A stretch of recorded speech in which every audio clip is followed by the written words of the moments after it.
Hello guys, my name is Bhupen Sen. I am from dynamic agri tutorials. Let's see, आज हम marathon class का आज हमारा फर्स्ट डे है, लेकिन थोड़ा सा लेट है गाइस मैराथन क्लास के लिए।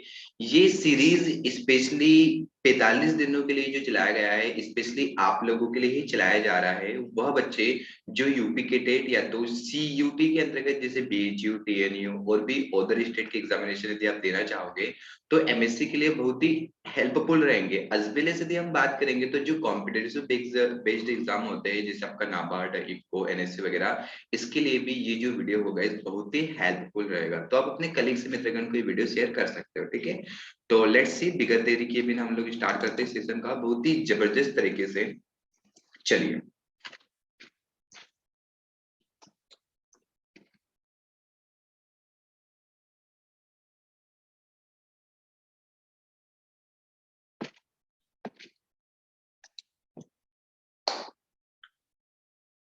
चलिए स्टार्ट करते हैं। तो आज हमारा फर्स्ट डे है मैराथन क्लास का, ठीक है।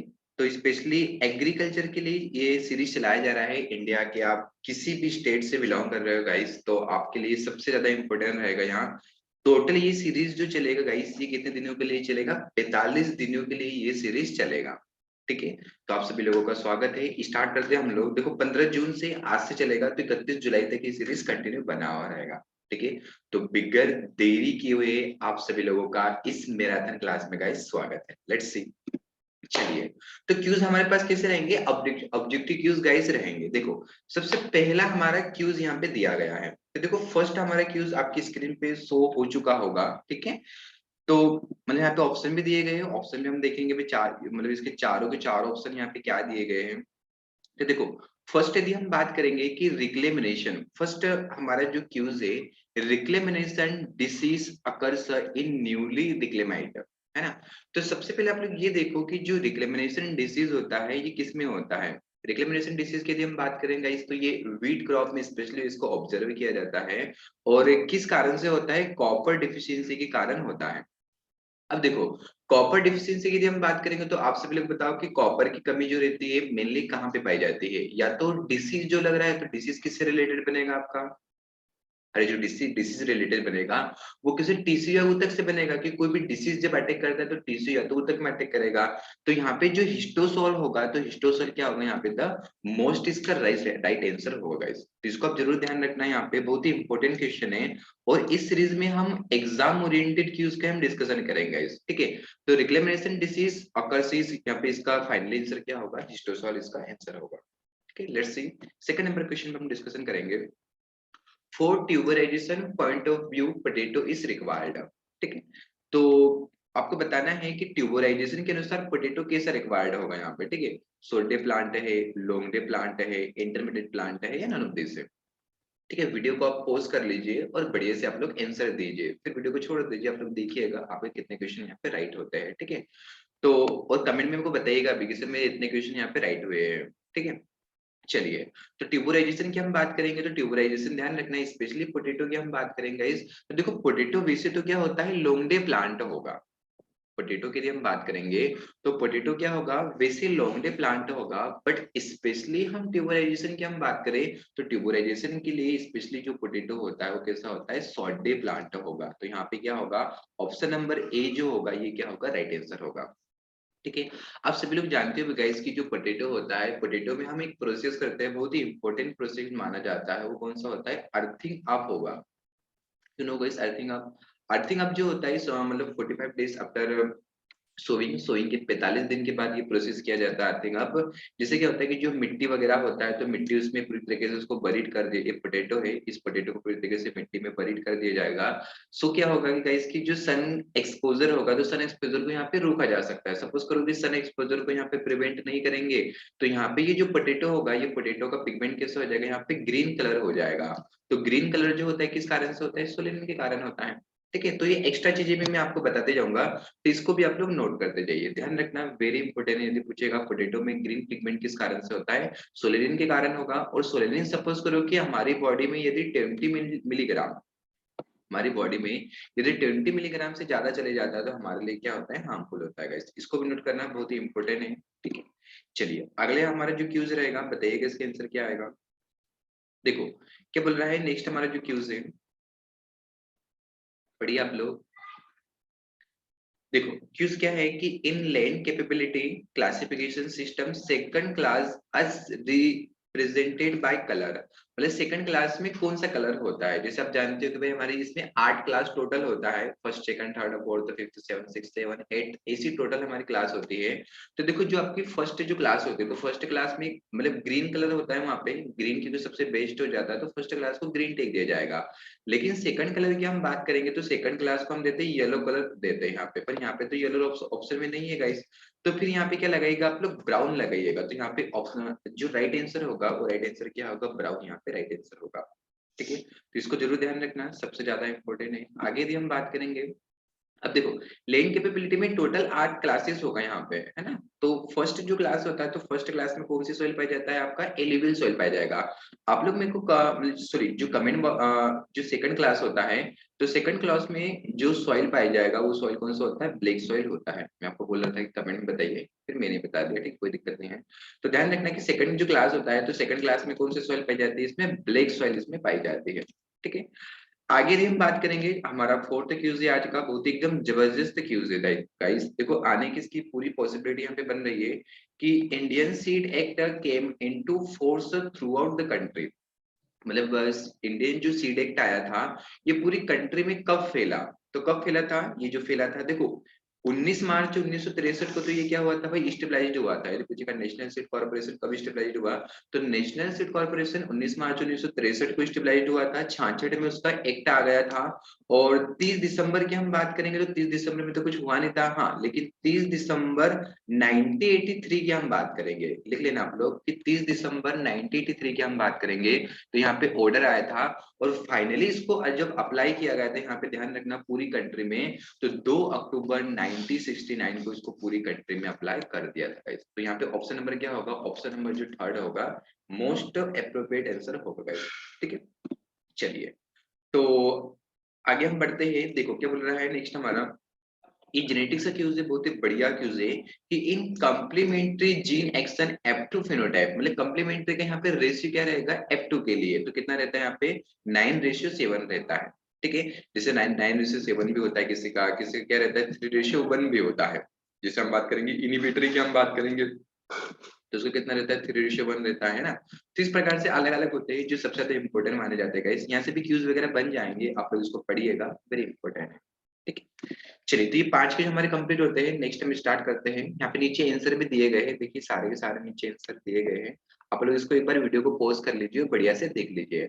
Best question exam oriented question है आप लोगों को यहाँ पे मिलेंगे, और 45 दिन तक मैं हमेशा आप लोगों के साथ बने रहूंगा, चाहे संडे हो चाहे कुछ भी हो, हमेशा आपके साथ बना हो तो बना हो। ठीक है, चलिए अब इसको देखिए। नेक्स्ट हमारा क्यूज होता है कि लैंड रोटेशन के बारे में बताया गया है। सबसे पहले देखो लैंड रोटेशन की यदि हम बात करेंगे कि लैंड रोटेशन एक्चुअल में होता क्या है। लैंड रोटेशन क्या होता है, आपका जूमिंग कल्टीवेशन होता है।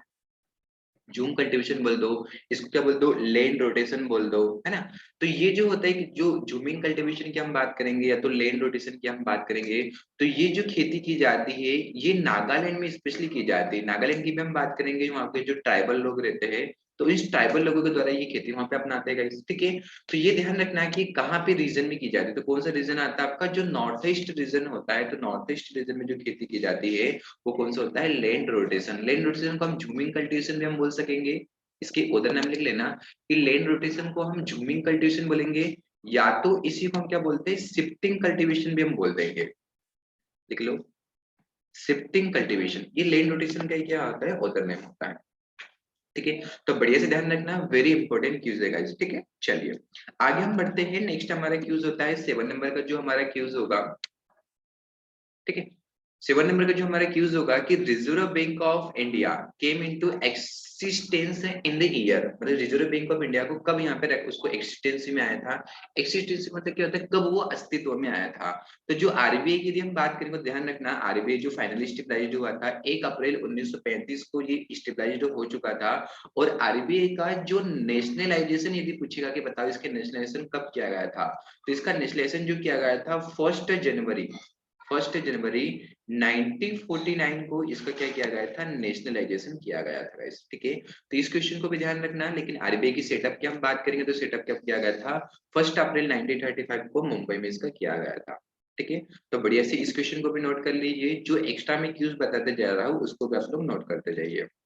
आगे हम बात करेंगे which is the flowering crop suitable for silage making के लिए। देखो साइलेज मेकिंग की हम बात करेंगे तो साइलेज के लिए सबसे बेस्ट जो क्रॉप माना जाता है कौन सा माना जाता है, मेज माना जाता है। लेकिन यदि पूछेगा हे बनाने के लिए सबसे अच्छा क्रॉप कौन सा होता है, तो हे बनाने के लिए सबसे अच्छा क्रॉप जो होता है कौन सा माना जाता है, बरसीम माना जाएगा। यदि पूछेगा बताओ कि हे के लिए सबसे अच्छा क्रॉप कौन सा होता है, बरसीम होगा। और हे को जो आप इसको स्टोरेज करोगे तो उस समय नमी का जो परसेंटेज होगा वो कितना होना चाहिए, 15 से 18% क्या होना चाहिए, इसमें नमी कंटेंट होना चाहिए।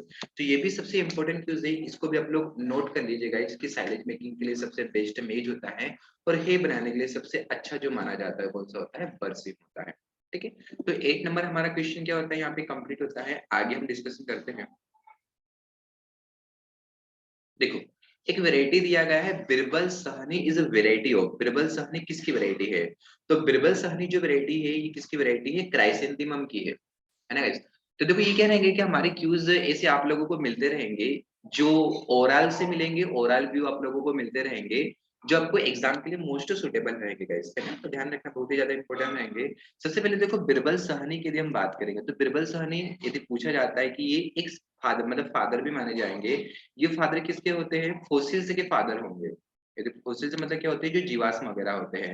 यदि पूछेगा फादर ऑफ फोसिल्स से इन इंडिया किसको बोलते हैं, तो बिरबल सहनी को बोलेंगे।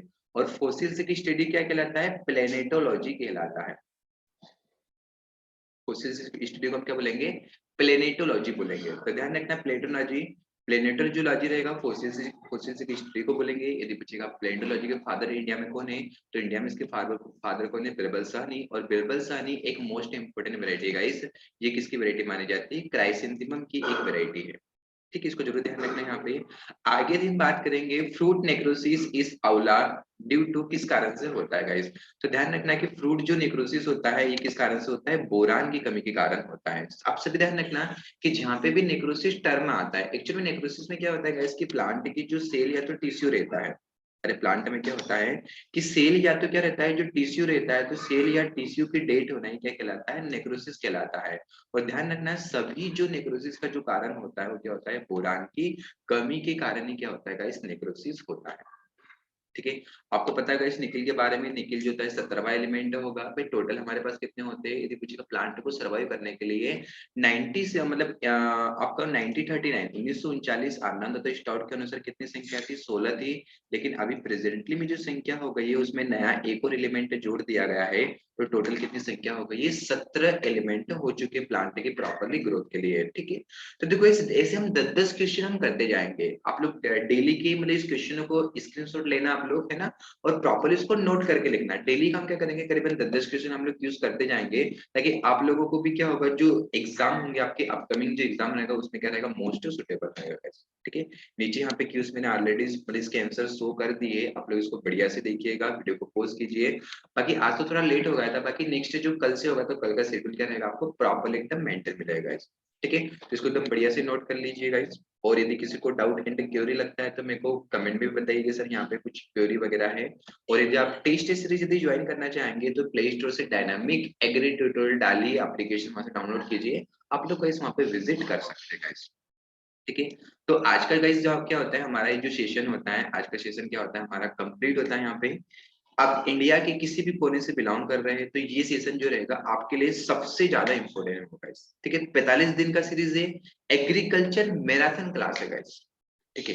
तो चलिए एक क्वेश्चन मेरे को आप लोग कमेंट बॉक्स में बताइएगा कि ऐसा कौन सा एलिमेंट होगा कि यदि प्लांट में उसकी कमी हो जाएगी तो प्लांट वहां पे सरवाइव नहीं कर पाएगा। उस एलिमेंट को क्या बोलते हैं, की ऑफ लाइफ भी बोलेंगे हम लोग, है ना, या तो एनर्जी करेंसी के नाम से भी उसको जाना जाता है, ठीक है। तो फिर आज का सेशन क्या होता है हमारा बढ़िया से एकदम कंप्लीट होता है। मिलते हैं हम लोग नेक्स्ट वीडियो में, कंटिन्यूअसली मैं आप लोगों के साथ 45 डेज तक बना रहूंगा, ठीक है। तब तक के लिए thank you so much, have a good day सभी लोगों को, एंड शुभ रात्रि सभी लोगों को।